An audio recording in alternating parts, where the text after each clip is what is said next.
Hi යාළුවනේ සාදරයෙන් පිළිගන්නවා යාළුවා අදත් SL Fish World YouTube channel එකට අද මම කතා කරන්න යන්නේ අපිට plant attack වලට හරියන මාළු වර්ග අපිට මුලින්ම කතා කරන්න පුළුවන් මේ ටෙට්‍රා වර්ග ගැන මේ ටෙට්‍රා වර්ග කියන්නේ ගොඩක් plant attack වලට හොඳ මාළු වර්ගයක් ලස්සනට ඉන්න ඒ වගේ බාබ් වර්ග කතා කරන්න පුළුවන් බාබ් වර්ග නම් ගොඩක් ඉන්නවා මේගොල්ලෝ සාමාන්‍ය සීතල පරිසර වලට තමයි ගොඩක් කැමති ඒ වුණාට ගොඩක් සීතල වෙන්නත් හොඳ නැහැ ඊළඟට අපිට බලා ගන්න පුළුවන් ඒන්ජල් වර්ග. ඒන්ජල් වර්ග ගත්තාම ප්ලෑන්ට් අටැක් කොට ගොඩක් කට්ටිය දාන වර්ගයක්. මේගොල්ලෝ එච්චර ගාණක් නැහැ වැඩි ගාණක් නැහැ. ඊට පස්සේ ඩිස්කස් වර්ග අපිට බලා ගන්න. මේගොල්ලෝ නම් ගොඩක් ගණන් මාළු වර්ගයක්. මේගොල්ලෝ ප්ලෑන්ට් අටැක් වලටමයි ගන්නෙ. ගොඩක් මිල ගණන් අධික මාළු වර්ගයක් කියලා අපිට කියන්න පුළුවන්. ඊළඟට සීබ්‍රා වර්ග අපිට ගන්න පුළුවන්. සීබ්‍රා වර්ග වලින් නම් පාට ගොඩකින් ඉන්නවා.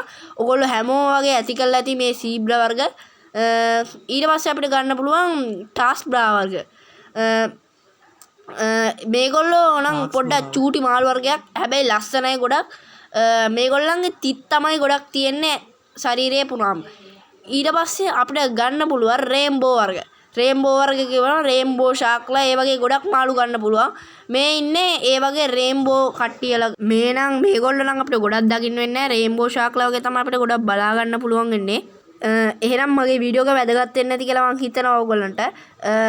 එහෙනම් මගේ channel එක subscribe කරලා නැත්නම් subscribe කරන්න. එහෙනම් ඔයාලට සුබ දවසක්.